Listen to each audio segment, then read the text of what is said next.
أنا هويان gabadhayd way maqanta ninka arko oo muslim iyo gaalbo hay keeno meydkeedii nolol wixii lagu haayo ninka arko gabadhayda ma hay marka aniga gabadhayda jaamacada akhrisanaysa jaamacada akhrisan ku dhahay iska dhaaf business kan hooyo shaqadii iyo jaamacadu waan isku wadi ay dhahday baxaan soo qaatay kootigeedo dhiigle kabaheedi yaan ka yoolay meel store ida iska leeyahay oo aan arkinaan li igey meeshaasaan ka soo qaaday dawladda yaan gacanta u galiyay ma hadii la arko yaday nooshi haday dhimataba in waxaan rabaa li keeno wixii arko gaal iyo muslim qofkii Xabsa Cabdi Axmed waxay ka shaqeynaysay qaray hadda mid u dambeysay shaqo badan bay ka soo shaqeysay laakiin mid hadda ugu dambeysay beer burra ku taalo yay ii jirtay meeshaas ay ka shaqeynaysay ani qarihi un bay ugu maqneed waxa igu soo xigtay gabadh aad Nairobi lagu dilay oo lagu afduubtay waa la ii keenay sawirkeedii marka gabadhaydii waxaan rabaa wixii codkeyga iyo hadalkeyga garanayo inuu gabadhaas meesha ku arkaba waa la raadinayo dawladdu way mahadsan tahay garab ay siisay way raadinaysaa anna hooyaan nahay gabadhayd way maqanta ninka arko oo muslim iyo gaalbo hay keeno meydkeedii nolol wixii lagu haayo ninka arko gabadhayda ma hay marka aniga gabadhayda jaamacada akhrisanaysa jaamacada akhrisan ku dhahay iska dhaaf business kan hooyo shaqadii iyo jaamacadu waan isku wadi ay dhahday baxaan soo qaatay kootigeedo dhiigle kabaheedi yaan ka yoolay meel store ida iska leeyahay oo aan arkinaan li igey meeshaasaan ka soo qaaday dawladda yaan gacanta u galiyay ma hadii la arko yaday nooshi haday dhimataba in waxaan rabaa li keeno wixii arko gaal iyo muslim qiro channel like subscribe raajicuun inna lillahi wa inna ilayhi raajicuun gabadheedu muuqata magaceeda wax la dhahaa Xafso shalay galab shantii galabnimo iyadoo ka soo baxday shaqadeeda ayaa laga afduubtay magaalada Nairobi iyadoo jidka maraysa ayaa koox shufta ah oo kiyaata ay afduubteen ilaa shalay waa la baafinayay maanta ayaa gabadhii waxa weeye muuqaalkaas laga soo duubay qolada shuftada ah oo afduubatay ayaa muuqaalkaas soo duubay waxayna u soo dureen eheladoodii waxay sheegeen in u baahan yihiin lacag gaaraysa 5 milyan sawjeedaan gabadha gacmaha waa farax xitaa waa laga jarjaray waxa weeye wajiga meel kasta oo ka dilan tahay waxay dalbadeen in la siiyo lacag 5 milyan ah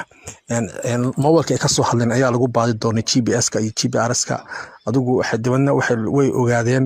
kadibna waxa muuqaalo kale aan hadda la wadaagi karin ay soo duubeen oo gabadhii oo fariintay ka jarjareen waxa weeye gacmihii saa u lusha meeshana wax way gabadh ay ku haystaan wax way kulli wax weeye waa meel kamid ah duurka baadiyaha magaalada Nairobi gabadha loo gurmudo muuqaalka gabadhayd way maqanta ninka arko oo muslim iyo gaalbo hay keeno meydkeedii nolol wixii lagu haayo ninka arko gabadhayda ma hay marka aniga gabadhayda jaamacada akhrisanaysa jaamacada akhrisan ku dhahay iska dhaaf business kan hooyo shaqadii iyo jaamacadu waan isku wadi ay dhahday baxaan soo qaatay kootigeedo dhiigle kabaheedi yaan ka yoolay meel store ida iska leeyahay oo aan arkinaan li igey meeshaasaan ka soo qaaday dawladda yaan gacanta u galiyay ma hadii la arko yaday nooshi haday dhimataba in waxaan rabaa li keeno wixii arko gaal iyo muslim qofkii Xabsa Cabdi Axmed waxay ka shaqeynaysay qaray hadda mid u dambeysay shaqo badan bay ka soo shaqeysay laakiin mid hadda ugu dambeysay beer burra ku taalo yay ii jirtay meeshaas ay ka shaqeynaysay ani qarihi un bay ugu maqneed waxa igu soo xigtay gabadh aad Nairobi lagu dilay oo lagu afduubtay waa la ii keenay sawirkeedii marka gabadhaydii waxaan rabaa wixii codkeyga iyo hadalkeyga garanayo inuu gabadhaas meesha ku arkaba waa la raadinayo dawladdu way mahadsan tahay garab ay siisay way raadinaysaa anna hooyaan nahay gabadhayd way maqanta ninka arko oo muslim iyo gaalbo hay keeno meydkeedii nolol wixii lagu haayo ninka arko gabadhayda ma hay marka aniga gabadhayda jaamacada akhrisanaysa jaamacada akhrisan ku dhahay iska dhaaf business kan hooyo shaqadii iyo jaamacadu waan isku wadi ay dhahday baxaan soo qaatay kootigeedo dhiigle kabaheedi yaan ka yoolay meel store ida iska leeyahay oo aan arkinaan li igey meeshaasaan ka soo qaaday dawladda yaan gacanta u galiyay ma hadii la arko yaday nooshi haday dhimataba in waxaan rabaa li keeno wixii arko gaal iyo muslim inna lillahi wa inna ilayhi raajicuun gabadheedu muuqata magaceeda wax la dhahaa Xafso shalay galab shantii galabnimo iyadoo ka soo baxday shaqadeeda ayaa laga afduubtay magaalada Nairobi iyadoo jidka maraysa ayaa koox shufta ah oo kiyaata ay afduubteen ilaa shalay waa la baafinayay maanta ayaa gabadhii waxa weeye muuqaalkaas laga soo duubay qolada shuftada ah oo afduubatay ayaa muuqaalkaas soo duubay waxayna u soo dureen eheladoodii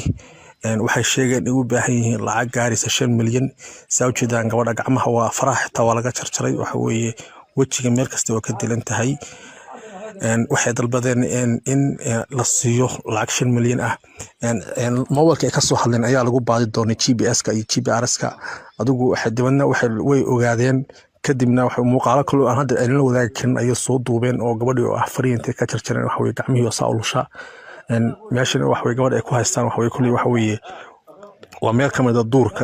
baadiyaha magaalada Nairobi gabadha loo gurmudo muuqaalka hala sheeg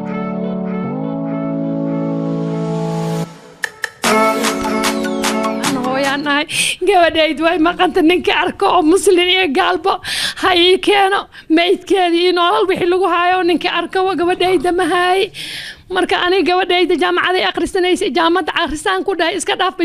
business-kan hooyo shaqadii iyo jaamacadu waan isku wadi ay dhahday baxaan soo qaatay kootigeedo dhiigle kabaheedi yaan ka yoolay meel store ida iska leeyahay oo aan arkinaan li igey meeshaasaan ka soo qaaday dawladda aan gacanta u galiyay ma hadii la arko yaday nooshi haday dhimataba in waxaan rabaa li keeno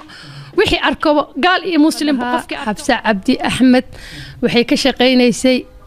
qaray hadda mid u dambeysay shaqo badan bay ka soo shaqeysay laakiin mid hadda ugu dambeysay beer burra ku taalo yay ii jirtay meeshaas ay ka shaqeynaysay ani qarihi un bay ugu maqneed waxa igu soo xigtay gabadh aad Nairobi lagu dilay oo lagu afduubtay waa la ii keenay sawirkeedii marka gabadhaydii waxaan rabaa wixii codkeyga iyo hadalkeyga garanayo inuu gabadhaas meesha ku arkaba waa la raadinayo dawladdu way mahadsan tahay garab ay siisay way raadinaysaa anna hooyaan nahay gabadhayd way maqanta ninka arko oo muslim iyo gaalbo hay keeno meydkeedii nolol wixii lagu haayo ninka arko gabadhayda ma hay marka aniga gabadhayda jaamacada akhrisanaysa jaamacada akhrisan ku dhahay iska dhaaf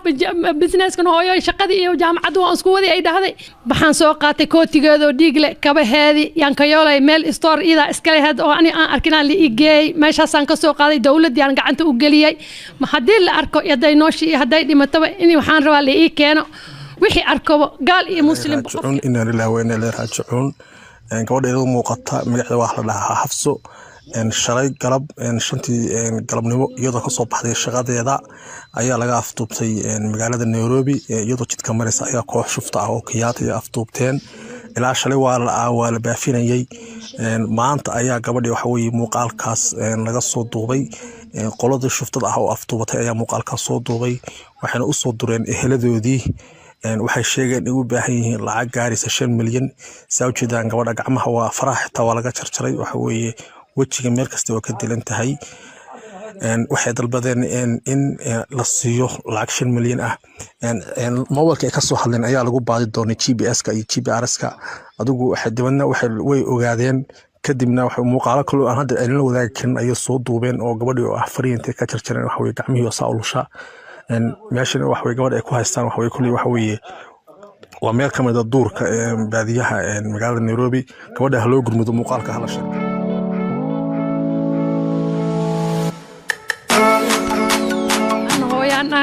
gabadhayd way maqanta ninka arko oo muslim iyo gaalbo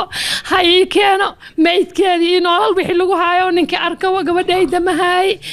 marka aniga gabadhayda jaamacada akhrisanaysa jaamacada akhrisan ku dhahay iska dhaaf business-kan hooyo shaqadii iyo jaamacadu waan isku wadi ay dhahday baxaan soo qaatay kootigeedo dhiigle kabaheedi yaan ka yoolay meel store ida iska leeyahay oo aan arkinaan li igey meeshaasaan ka soo qaaday dawladda aan gacanta u galiyay ma hadii la arko yaday nooshi haday dhimataba in waxaan rabaa li keeno wixii arko gaal iyo muslim qofkii Xabsa Cabdi Axmed waxay ka shaqeynaysay qaray hadda mid u dambeysay shaqo badan bay ka soo shaqeysay laakiin mid hadda ugu dambeysay beer burra ku taalo yay ii jirtay meeshaas ay ka shaqeynaysay ani qarihi un bay ugu maqneed waxa igu soo xigtay gabadh aad Nairobi lagu dilay oo lagu afduubtay waa la ii keenay sawirkeedii marka gabadhaydii waxaan rabaa wixii codkeyga iyo hadalkeyga garanayo inuu gabadhaas meesha ku arkaba waa la raadinayo dawladdu way mahadsan tahay garab ay siisay way raadinaysaa anna hooyaan nahay gabadhayd way maqanta ninka arko oo muslim iyo gaalbo hay keeno meydkeedii nolol wixii lagu haayo ninka arko gabadhayda ma hay marka aniga gabadhayda jaamacada akhrisanaysa jaamacada akhrisan ku dhahay iska dhaaf business-kan hooyo shaqadii iyo jaamacadu waan isku wadi ay dhahday baxaan soo qaatay kootigeedo dhiigle kabaheedi yaan ka yoolay meel store ida iska leeyahay oo aan arkinaan li igey meeshaasaan ka soo qaaday dawladda aan gacanta u galiyay ma hadii la arko yaday nooshi haday dhimataba in waxaan rabaa li keeno wixii arko gaal iyo muslim inna lillahi wa inna ilayhi raaji'uun gabadheedu muuqata magaceeda waa la dhahaa Xafso shalay galab shantii galabnimo iyadoo kasoo baxday shaqadeeda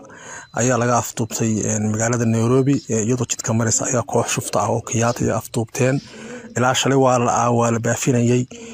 maanta ayaa gabadhii waxa weeye muuqaalkaas laga soo duubay qolada shuftada ah oo afduubatay ayaa muuqaalkaas soo duubay waxayna u soo dureen eheladoodii waxay sheegeen in u baahan yihiin lacag gaaraysa 5 milyan sawjeedaan gabadha gacmaha waa faraha xitaa waa laga jarjaray waxa weeye wajiga meel kasta waa ka dilan tahay waxay dalbadeen in la siiyo lacag 5 milyan ah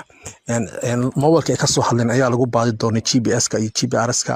adigu waxay dibadna way ogaadeen kadibna waxa muuqaalo kale oo aan hadda la wadaagi karin ay soo duubeen oo gabadhii oo fariintay ka jarjareen waxa weeye gacmihii oo saalusha meeshan waxa weeye gabadha ay ku haystaan waxa weeye kulli waxa weeye waa meel kamid ah duurka baadiyaha magaalada Nairobi gabadha loo gurmudo muuqaalka hala shirga